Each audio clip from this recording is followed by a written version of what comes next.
bienvenue à Parole autochtone, ici c'est Mélissa Mollin-Dupuis. Cette semaine, vous pouvez imaginer que si vous avez eu la même, je dirais le même fil de nouvelles, que ce soit sur les grands médias ou les médias sociaux, vous avez entendu parler des Wet'suwet'en. Encore une fois, on se croirait retourner au début de la pandémie, en début de 2020, avant qu'on ferme les frontières, où les gens ont découvert les Wet'suwet'en.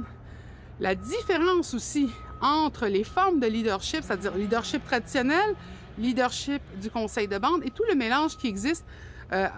au fil des nations entre ces deux formules-là. Parce que la formule traditionnelle, c'est la formule qui n'a pas été altérée avec l'arrivée des colonisateurs, qui a souvent dû même se cacher pour se protéger contre les lois telles que la loi sur les Indiens, qui cherchaient à éteindre ces formes de leadership-là.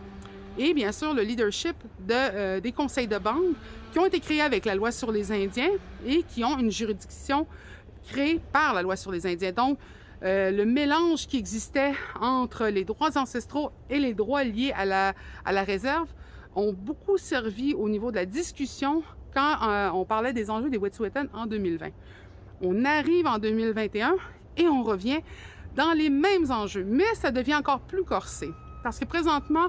on a vu l'arrestation d'environ 32, non seulement des gardiens du territoire, des alliés des gardiens du territoire, mais aussi des photojournalistes et des personnes des médias qui venaient témoigner, un peu comme ce qui manquait pendant la crise d'Oka, c'est-à-dire des visions. Et ce qu'on avait eu avec Alanis Obomsawin a changé totalement la vision du Québec autour de la crise d'Oka. Eh bien, ces personnes-là, ces témoins-là neutres, aussi ont été arrêtés pendant la dernière semaine. Et toute la mobilisation qui se fait présentement en ligne pour non seulement appuyer les Wet'suwet'en sur leur territoire traditionnel, mais aussi toute la mobilisation qui se fait pour aider à leurs frais juridiques. Parce qu'on s'entend que c'est une pratique qui a été faite par le passé d'enterrer les militants protecteurs du territoire qui sont dans leurs droits, des droits qui sont reconnus par la Cour suprême, et de les enterrer sous du juridique pour que, justement, l'enjeu s'éteigne par lui-même. Et pourquoi je dis ça? C'est parce que le choix du moment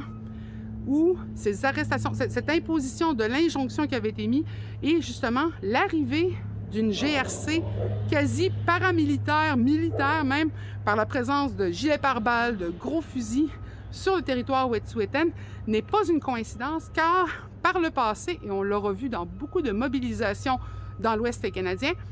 on utilise des moments fragiles, c'est-à-dire des fois quand il y a des décès, des enterrements, parce qu'il y a des cérémonies justement funéraires qui sont en place. Mais là, présentement, ça tombe exactement au même moment où justement la province du BC, de la Colombie-Britannique, excusez-moi,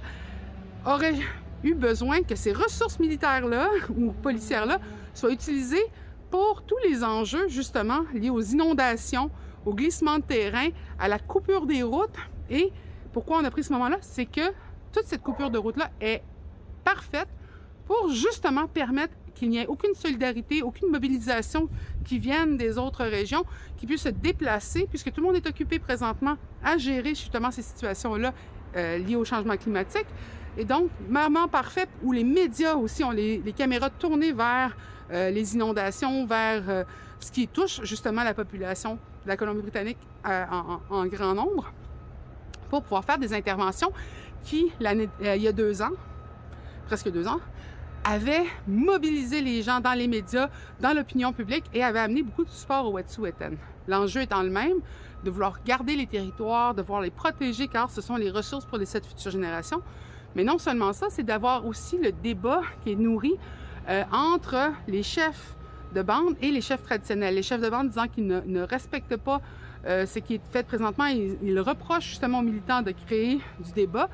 alors que les chefs traditionnels rappellent aux chefs de bande que ce n'est pas leur juridiction, même s'ils sont consultés constamment par les gouvernements pour avoir l'approbation, ce n'est pas leur place de donner une juridiction sur un territoire ancestral qui est issu de droits ancestraux, donc qui est sous la juridiction des chefs ancestraux. Alors, de pouvoir voir le débat qui existe entre les chefs traditionnels et les chefs ancestrales, garde occupée aussi dans la discussion, sert un petit peu de pavillon pour pouvoir dire, OK, on a l'autorisation des chefs de bande, cependant, c'est vrai que leur juridiction de chef de bande se lie à ce qui est à la bande. Il ne faut pas négliger non plus, à travers le Canada, que toutes les formes de leadership sont très différentes. Certains chefs de bande sont aussi des chefs traditionnels, donc ont les deux chapeaux, mais réagiraient de façon probablement différente dans ces enjeux-là. Mais à ce point-ci, les chefs traditionnels sont très clairs sur leur juridiction. Ils disent on ne veut pas de ce passage de Coastal GasLink, donc un passage de gazoduc qui se fait sur le territoire, qui a toujours été opposé et qui, par le passé, encore une fois, va être débattu jusqu'en Cour suprême, jusqu'à ce que le projet soit reconnu justement comme quelque chose qui n'est pas valide, il n'y a pas de droit d'être sur le territoire, mais comme il a été fait, il va être compensé. Et ce n'est pas la compensation que les communautés veulent en grande majorité, ou que les gens qui sont sur ces territoires-là veulent en grande majorité, mais bien arrêter ce genre de projet-là sur leur territoire. D'ailleurs, une des farces qui est souvent utilisée, c'est pourquoi est-ce que vous nous reprochez de bloquer des chemins de fer si vous les avez construits, où est-ce qu'ils n'avaient pas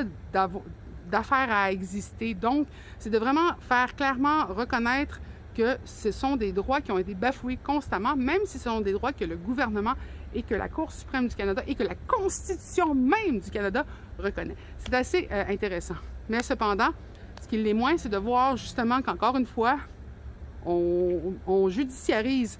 des personnes autochtones sur des droits qui sont reconnus et qu'on les enterre sous des processus, il ne faut pas oublier non plus qu'en Colombie-Britannique, la relation des communautés autochtones avec la GRC a même été l'affaire d'un rapport de Human Rights Watch sur les femmes assassinées disparues. Donc, vous pouvez imaginer le lien de confiance qui existe entre une police qui vous arrête et qui a été par le passé aussi responsable de comportements problématiques envers une partie de votre population. Ça peut être assez effrayant. Donc, il faut suivre ça, il faut s'y intéresser. Et ce qui est assez différent, je dirais, de la crise d'Oka, des Wet'suwet'en en 2020, Wet'suwet'en version 2021, probablement 2022, c'est la présence des médias, de journalistes, une meilleure compréhension des enjeux, donc la discussion est un peu plus claire. En 2020, on a passé beaucoup de temps à expliquer les modèles de leadership. Présentement, on va encore continuer à utiliser le cas des Wet'suwet'en comme un cas école, mais il faut aussi voir les tactiques qui sont utilisées par le gouvernement, c'est-à-dire d'utiliser des moments fragiles pour les communautés et qui, par le passé, n'étaient jamais couverts par les médias, de militariser sa police, de l'envoyer en support des industries, justement, qui sont problématiques pour les communautés autochtones, et tout ça sous le contexte d'un engagement de la réconciliation et juste après la COP. Donc, c'est assez extraordinairement ironique, mais un moment d'histoire qui peut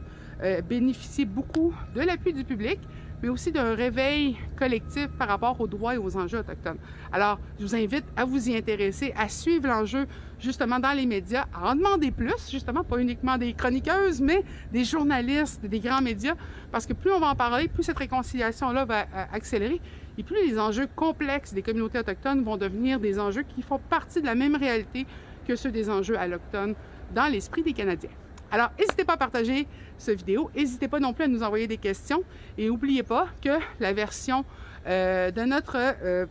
vidéo se trouve aussi dans plusieurs plateformes pour ce qui est des balados-diffusions. Je vous souhaite une belle semaine!